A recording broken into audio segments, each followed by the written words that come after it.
Su nombre significaba el sacrificado. Era tenido por verdadero Dios e invisible, el cual andaba en todo lugar, en el cielo, en la tierra y en el Mictlán. Y tenía que cuando andaba en la tierra movía guerras, enemistades y discordias. Fray Bernardino de Sahagún. Acompáñanos a la aventura de los héroes pasados para que comprobemos juntos que la humanidad es historia. Hola, esperemos que estén bien. Hemos llegado con la 7ª entrega de este podcast. Aún es el mes patrio, nos queda un poco. Y llegamos con el segundo tema para celebrar. Sean todos bienvenidos. Aquí estamos con ánimo de acompañarlos otro domingo o cualquier otro día que escuchen este capítulo. Ahora escogimos un dios mexica para hablar. Me presento, yo soy Itzel Olvera. Y yo soy Israel Olvera. Esperamos que aprendan tanto como nosotros investigando, ya que de nuevo es algo que se escucha a voces aquí en México, pero que normalmente no se entra en profundidad y definitivamente no creemos que se conozca mucho en el extranjero.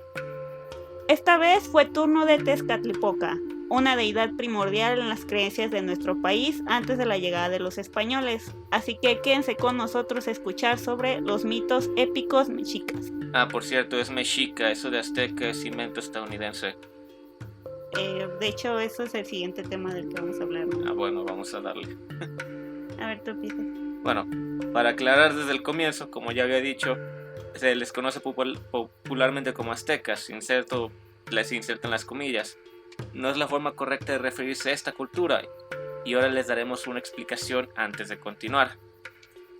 Bueno, para esto tomamos en cuenta un artículo de la revista Historia de Arqueología Mexicana, otro artículo de la BBC y también otro publicado por la UNAM sobre esto. Recuerden que nuestras fuentes las compartimos en Facebook.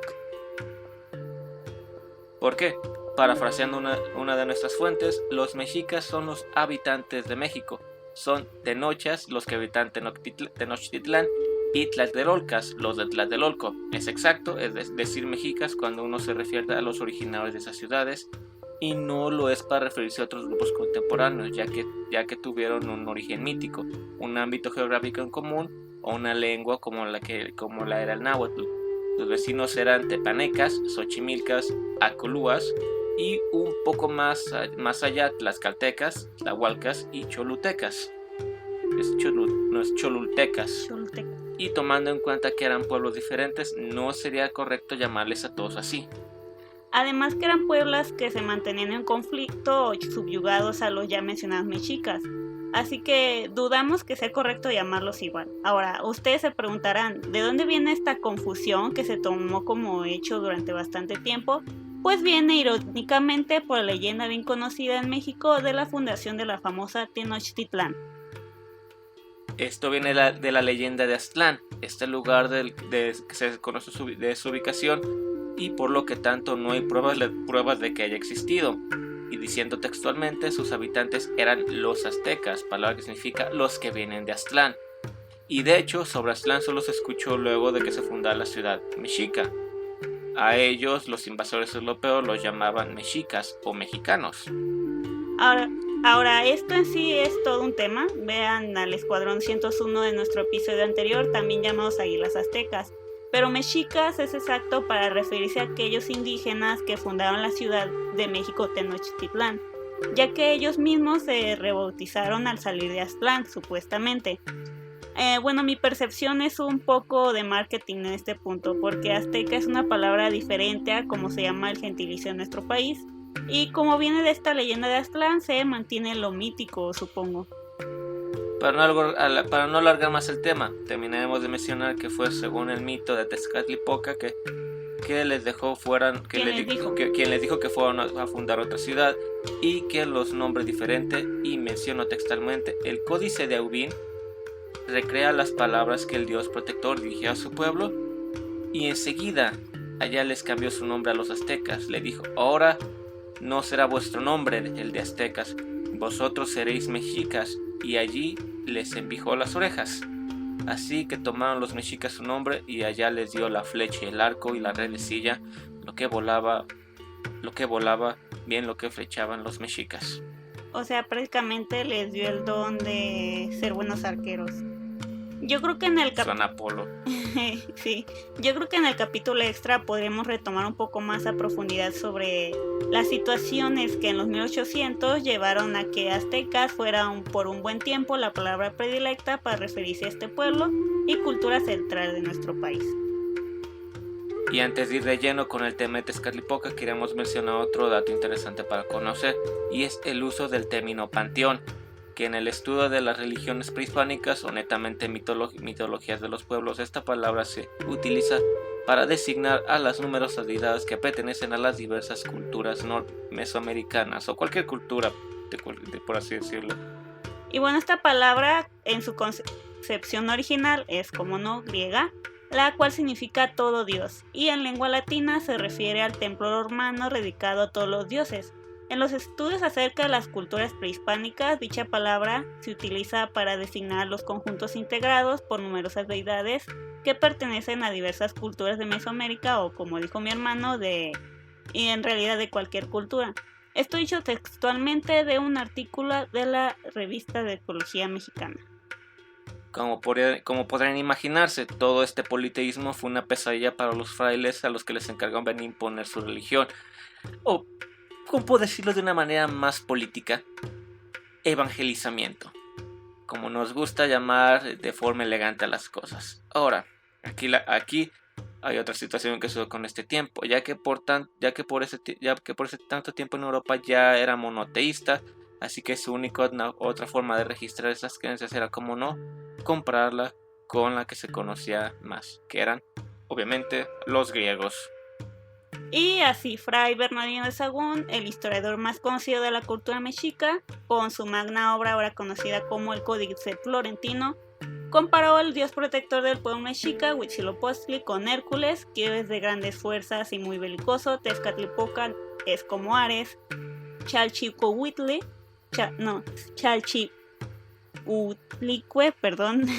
diosa de las aguas, es otra que Hera. Tlazolteotl, al que los textos asocian con la basura y las inmundicias, la comparamos con Afrodita. De todas las cosas, ok. Lo que ya conociendo más a fondo y siendo objetivos, nada que ver esta comparación, y bueno, no fue el único que hizo estas comparaciones en su tiempo. Mira, no es por decirle nada a este señor de Sahagún, pero yo creo que se le perdieron las cosas obvias. Huitzilopochtli sería con Ares.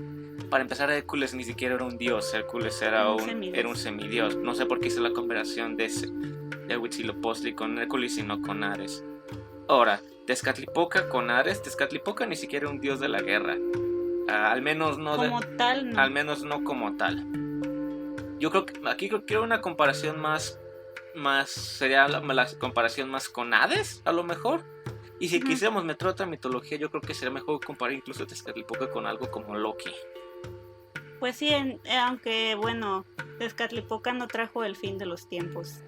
Y en sí, ahora sí que era... Pero por su personalidad. Sí, un poco. Y más adelante iremos viendo por qué. Ahorita pasaremos al origen de este dios. Como un dato a destacar aquí es el hecho de que las representaciones de estos dioses con sus respectivos bustos, rituales y códices, cerámicas, entre otras, se enterraban o las reutilizaban sus materiales para nuevas construcciones, pero para fortuna los investigadores e historiadores han ido apareciendo con el tiempo. Este panteón comienza con la pareja creadora que creo que ya mencionamos, ¿o no? No. Bueno, que habita en el 13º cielo, el último nivel celeste, donde habita esta pareja que sería Ometecutli, o Señor 2, en náhuatl, y su mujer Omecihuatl, Señora 2. En otras fuentes se encuentran como Tonacatecutli y Tonacatecihuatl. Esta pareja es una expresión del principio dual que, como en otras mitologías, muestra la base del orden mismo de las sociedades humanas. Eran los dioses distantes, no eran accesibles para nada para nosotros los simples mortales. Ellos no tenían ni culto ni templo dentro del pueblo mexica. Su importancia igualmente no debemos dejarla de lado, ya que crearon 4 hijos, los principales y directamente de nuestra fuente son Tezcatlipoca Rojo, Tezcatlipoca Negro, Quetzalpóatl, que era el Tezcatlipoca blanco. Y con respecto al cuarto hijo, la formación varía. Algunas veces es Huitzilopochtli y otras veces es Tlaloc o alguna otra deidad, que vendría siendo el Tezcatlipoca azul. Como no puede ser de otra manera, ellos se la pasaban peleando, como para no variar entre los hermanos, sean divinidades o no, supongo. De ellas, algunas veces ganaba o perdía uno u otro, creando los que llamaban soles o mundos diferentes, que eran los 4 espacios-tiempos consecutivos. También originaron la quinta edad, correspondiente a la Tierra actual que conocemos y en este caso obviamente al tiempo en que existieron los mexicas. Sobre Tezcatlipoca, que el negro que se vendría siendo el Tezcatlipoca principal, se le conocía como el espejo humeante. Su descripción era asociada con los poderes nocturnos, era belicoso y le gustaba la discordia, de ahí la comparación que hizo con Loki, cuyo pie era un espejo circular que humeaba, como su nombre lo indica. Más tarde mencionaremos más el mito de sobre por qué perdió el pie. Ahora, el más famoso es Quetzalcóatl de los Tezcatlipoca, sin duda, y no es para menos ya que era muy importante, como la serpiente emplumada, la cual correspondía en un plano cósmico al planeta Venus, cosa que yo no sabía, no sé ustedes. Era el creador de los humanos y su benefactor, por lo que se le veía como un héroe. Y la otra razón era porque era la deidad Ejecatl, aquella del viento, la advocación más conocida de él. Sí, otro dato curioso acerca de Quetzalcóatl dentro de la comunidad mexica es que era el único dios que no requería sacrificio humano. Otra razón por la que era uno de sus dioses más benévolos. Y también el que usaron los españoles para hacer la comparación de el dios cristiano con alguna deidad que usaran aquí. De hecho, como era blanco y se representaba, bueno, más adelante también hablaremos un poco de cómo se le representaba, y era un poco parecido a la visión cristiana, entonces ahora sí que se agarraron de bandera Quetzalcóatl y por ende también es el más conocido. Sus representaciones como Quetzalcóatl no era una serpiente del todo, sino un rostro humano que salía de entre las fauces de una serpiente. Eso sí, con plumas, no se iban por las ramas. Su nombre ya te decía mucho de ellos. Mientras que Ejecatl era un hombre de cuerpo entero con una máscara bucal de un ave muy grande, porque viento igual, pájaro, ya saben, ese tipo de asociaciones. Y regresando a Tezcatlipoca, se le entendía en el regimiento del mundo, dando y quitando la riqueza. Era solo espíritu contra el Quetzalcóatl. Tezcatlipoca era el viento y el cielo nocturno, quien estaba conectado con todos los dioses estelares y con todas las deidades que significan muerte y destrucción, por lo que era el patrón de los hechiceros también. Es el siempre joven, por lo que se le nombra Tepochtli, y como patrón de los guerreros es Yautl, el enemigo, identificado con Huitzilopochtli y unido con él en una dualidad. Tezcatlipoca es el guerrero del norte del Mictlán, región de la muerte, mientras que Huitzilopochtli lo es del sur, región de la vida y de la exuberancia. También es llamado Xiuhtecutli, señor del fuego. Estos datos los dejamos así textualmente también para entender más acerca de los nombres por los que era conocido. Como saben, las religiones antiguas era como si cada generación comenzaran a atribuirle más cosas a cada deidad. Y bueno, nunca ha existido una que solo tuviera una definición exacta nada más. Otro nombre es el de Xiuhtecutli, señor de la noche. Aquí el sol muerto en el poniente es el sol mismo, pero el sol que ha muerto es en el poniente. Estos también se identifican como Mictlantecutli, señor de la muerte, ya que la noche es la muerte del día. Todo muy poético. Para ser un pueblo que le llamaban de bárbaros, les encantaba mucho el significado poético a los mexicas por alguna razón. Bueno, también es Tepeyotl, corazón de la montaña, ya que es hechicero y se aparece en todas partes y guarda el agua en los montes y montañas. Esto nos lleva a otra de sus advocaciones, si podemos llamarle así, que es el anciano coyote o Huehuecoyotl, que me tomé la libertad de investigar en específico sobre él, y es curioso sin duda que esta sea otra de las fases de Tezcatlipoca, porque Huehuecoyotl era el dios de la danza, el arte, la música y en general de la diversión y la felicidad. Digo textualmente, su relación con considerarse un dios de la buena suerte se basa en que él es quien representa el término medio del bien y el mal, hace el equilibrio entre lo viejo y lo nuevo, lo mundano y lo espiritual, el sexo masculino y femenino, la juventud y vejez, tomando lo bueno de ambas posturas y que después se convierte en una filosofía o creencia. No sé si conoces este dato, por ejemplo. Yo no conocí ese dato, pero es lo que hablamos desde un principio de Tezcatlipoca.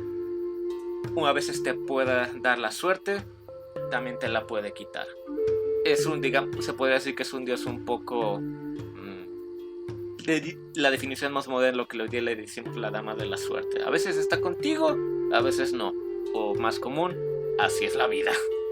Y sí, aunque en este caso los humanos siempre queriendo buscar una razón de por qué la cagamos tanto o por qué la cagan tanto con nosotros, pues se lo atribuyes a un dios, ¿no? Más fácil.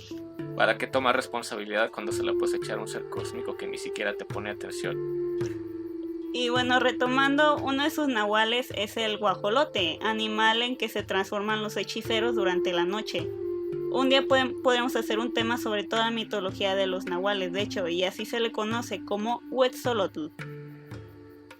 Al igual que como deidad del norte se identifica con Mixcoatl o la serpiente de las nubes. Ya saben, a los mexicas les encantan las serpientes, la que produce las trombas, un guerrero nato y el que ayuda a los cazadores. Etimológicamente hablando, sobre su nombre de manera específica, Tezcatl se traduce como espejo, Tiltic, que es negro, y Popoca, que se refiere a humear o que humea.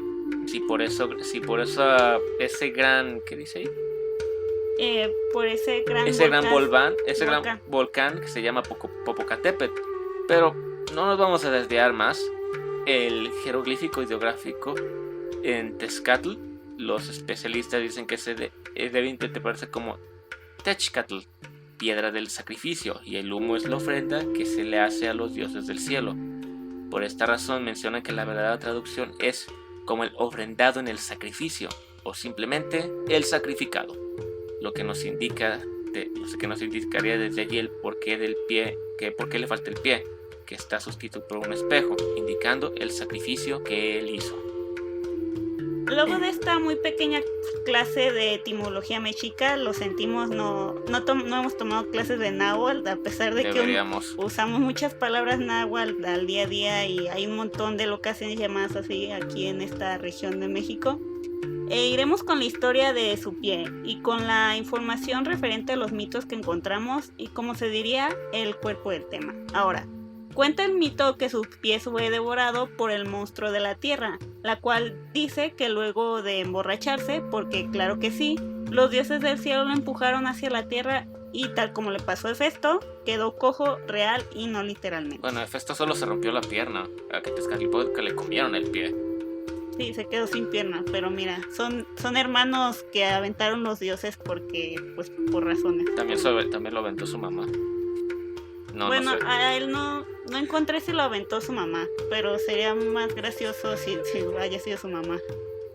Para que se dé una idea de la importancia de este dios, según Sagún, se encontraron cerca de 360 nombres o maneras de dirigirse a Tezcatlipoca, los cuales el nombre se repetía a veces y en diferente contexto. Algunos de estos nombres ya los mencionamos y diremos algunos más.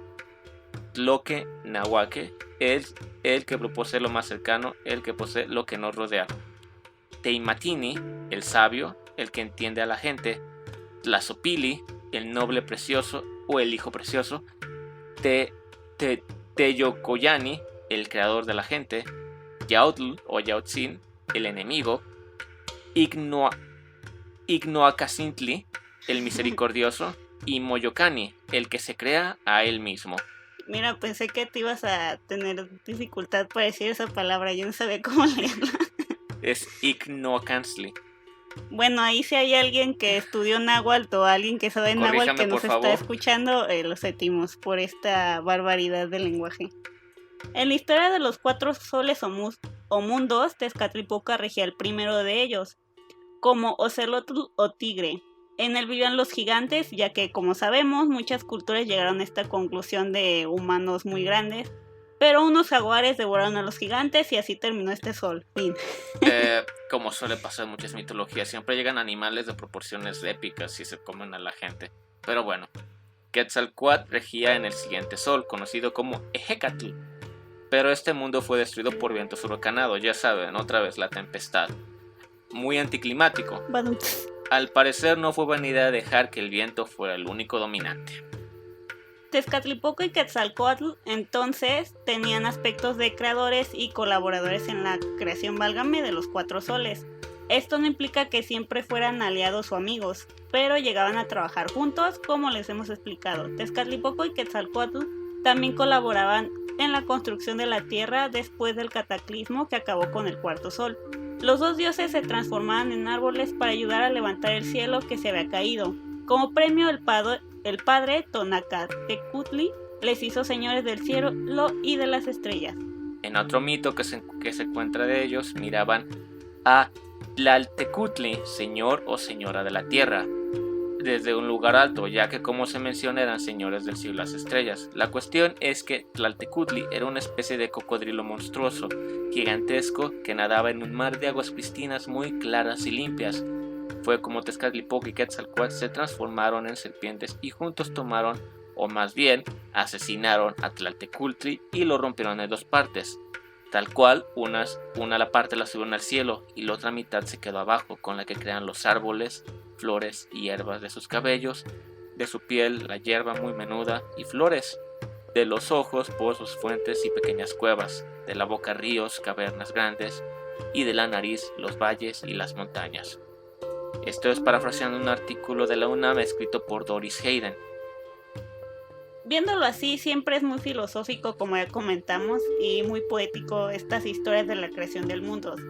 De la muerte viene la vida y todo en este mundo proviene de algo más grande que nosotros. Como un dios en sí mismo sacrificado o de un dios moldeando a su gusto e imaginación nuestro plano terrenal. Entre los otros mitos acerca de Tezcatlipoca se dice que el dios descendió del cielo desplegándose por una soga que había hecho de tela de araña, porque es un dios y pues puede.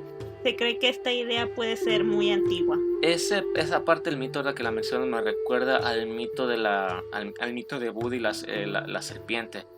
Había un mito chino que contaba que una persona que había caído en el inframundo, dicen que su único acto de bondad en su vida fue que una vez no pisó una araña. Así que cuando estaba en el inframundo, no sé cómo le llaman allá, le pasaron un hilo de araña para que saliera del inframundo. Sí, y para que pudiera salir, pero creo que al final de la historia no logra salir. No logra salir, se rompe. Sí, porque al momento al que él agarre e intenta subir, creo que otros almas habían querido agarrarla. No, se agarraron de él. Ajá. Lo jalaron de vuelta. Lo jalaron de vuelta y pues murió. Válgame, se quedó donde estaba. Creo que en esa parte es de la filosofía de que pues tú eres malvado, te vas a terminar con gente mala y obviamente si alguien se apiada de ti pues igual no vas a conseguir algo bueno, supongo.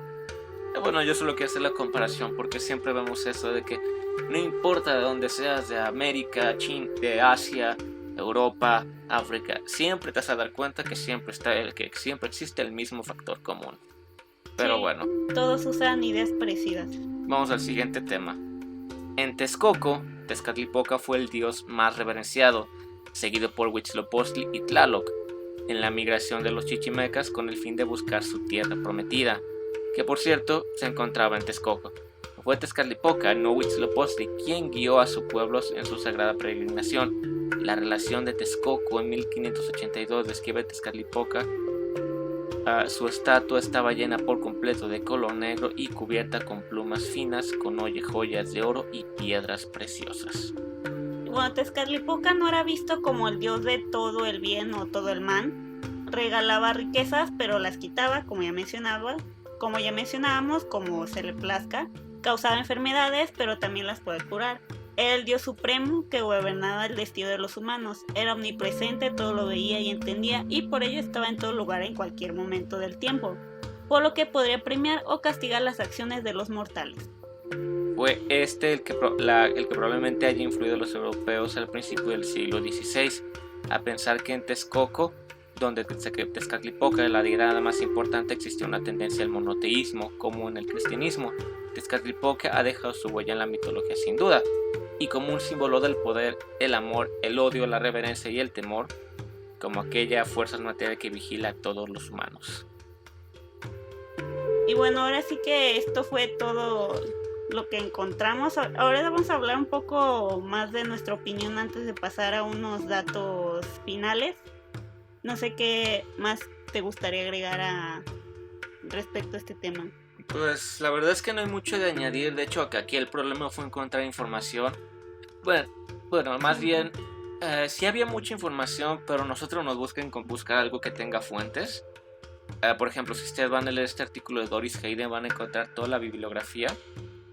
El problema fue que la más información que encontramos no era información que decía que la fuente básicamente era el 12, porque en ningún lugar te ponían la condenada fuente. Así que literalmente para encontrar esta información que tenemos fue ahora sí que estarle rascando, sí. Porque para encontrar algo que nos satisfajera en lo que se refiere a fuentes. Sí, luego hablando sobre este tipo de fuentes poco confiables, la verdad es que ni siquiera sabes tomar en cuenta algunas opiniones de personas que se dicen profesionales, porque hablamos del Fray Bernardino de Sahagún. Era un historiador, pero pues era católico, y obviamente pues iba a meter desde su punto de vista religioso porque era un fraile. Pero ya hablando de tiempos modernos donde se supone que ser profesional se habla de dividir, o sea, no hablar de tu ideología o tu punto de vista político del que sea a la hora que vas a hablar de la historia. Y esto me lleva a un libro que encontré de una universidad de Panamá, no voy a decir el nombre de la autora, pero que quería comparar a Tezcatlipoca con Hades y estos dos a su vez con Satanás, y de una muy mala manera. Prácticamente decían que ambos eran la representación del mal en sus respectivas culturas, y como hemos visto, no, nada que ver. Para empezar, Hades, quien sepa de Hades y sus mitos, para empezar no hay mucho sobre Hades, y segundo, era el dios más tranquilo y menos maníaco de toda la cultura griega. ¿Qué es lo que me van a decir? ¿Que Zeus era un dios heroico y que amaba a los humanos? Bueno, claro, sí los amaba, pero no de esa forma. Sí, luego también prácticamente decía que eran la representación equivalente a Satanás, que los dos eran muy malvados y muy malditos y se anteponían al dios creador, lo cual no tiene sentido cuando Tezcatlipoca es de los principales de los mexicas y Hades pues no, nada que ver. Entonces sí, esa se podría decir que es nuestra queja a la hora de incluso buscar fuentes que se dicen profesionales de historia o filólogos, porque aún en nuestros tiempos hay esos prejuicios y no, así no es como se debe tratar la historia. Una cosa es que como nosotros bromeemos comparándolos así, y otra cosa es decir que eres un profesional y tachar todo algo como malo nada más desde tu punto de vista muy estrecho. Pero bueno, dejando de lado ese pequeño rant que tenemos en contra de la comunidad de esta persona en Panamá, ni siquiera sé su nombre yo, esa parte la hizo Isel. Ah, sí, no le dije el nombre de esta persona. Pero mira, les aseguro que si buscan Tezcatlipoca contra Hades y Satanás, seguramente encontrarán su libro. Pero la verdad es que no lo buscan, no pierden su tiempo. La verdad no vale la pena, pero aparte de que no encontré mucha información sobre ella como tal, solo que colaboraba en esta revista de una universidad de Panamá. No tiene ni página de Facebook, por lo que me dice Itzel. Ni siquiera LinkedIn, ni nada. Pero bueno, ya pasaremos a esta última parte de los datos curiosos. Y bueno, parece ser que la constelación que representa esta idea en el cielo era semejante a la Osa Mayor, que en este caso era un tigre. Tiene una de las estrellas que representan su pie oculto por la tierra en el poniente. En distintos códices antiguos, el pie arrancado está sustituido por el espejo redondo, una serpiente y el jeroglífico de la guerra. Aquí le ponen como sagrada o la primera que tuvieran, pues. El Tlachinoli. Indicando sin duda que fue sacrificado en una guerra. Ahora se preguntarán si este dios tiene algún ritual de sacrificio, y lo que encontramos fue lo siguiente. A la persona sacrificada en el mes de Totzcatl tenía que ser un hombre de una complexión muy específica, no muy alto, pero tampoco muy bajo, elegido de entre los cautivos, y citando textualmente, escogido entre todos los cautivos, uno de los más hábiles y más dispuestos que se pudiese saber, y sin tacha ninguna corporal. no solo tenían que tener esta perfección corporal, sino que también tenía que aprender a tocar la flauta, fumar tabaco de un tubo y llevar flores y salir. De esta forma, la gente lo veneraba como el dios mismo, besando el suelo por el que caminaba. De esta manera el representante de Tezcatlipoca viviría así por un año, como si fuera el dios mismo en la tierra. Su cuerpo era pintado completamente de negro y tocaba su flauta por la calle, seguido por 8 jóvenes. 4 de ellos debían ser guerreros. Cuando se acercaba la fiesta de Tezcatlipoca, le entregaban 4 doncellas por esposas, cada una nombrada, o sea, con el nombre de una diosa. Al vicario, el nombre que se le daba a este sacrificio de Tezcatlipoca, lo sacrificaban en la fiesta de Toxcatl. Si se lo preguntan, las doncellas eran liberadas luego de esto. Bueno, pese a todo no les fue tan mal. No escucho que las hayan sacrificado después. Tal vez. O sea, solo el elegido era el único que sacrificaban. Y bueno, ahorita ya podríamos irnos directamente a la despedida totalmente. Gracias a todas las personas que se toman el tiempo en escucharnos. Recuerden que tenemos Facebook e Instagram, nos encuentran como épocas.épicas.podcast y en Twitter como épocas-épicas. Y no estamos siendo muy activos en Twitter, pero si quieren saber primero cuando ya se posteó un capítulo, en Twitter está ahí, en el momento en el que subamos capítulo va a estar primero ahí el mensaje. A veces en Facebook tenemos un retraso, pero Twitter siempre está allí, así que si quieren saber si hay un episodio, y lo más pronto posible, vayan primero a Twitter. Y bueno, en Facebook nos tardamos un poco porque siempre les pongo ahí toda la bibliografía y los links para que se vayan directamente a escucharnos a las plataformas. Así que también ahí está Instagram, donde subimos imágenes, las primeras imágenes, ¿cómo se puede decir?, ilustrativas de los capítulos. Y pues nada, gracias por escucharnos. Nos estaremos oyendo. Bueno, ustedes nos estarán oyendo la próxima semana, nosotros leyendo si nos mandan mensaje ya sea por ebooks o nuestras redes sociales. Así que hasta la próxima. Hasta luego.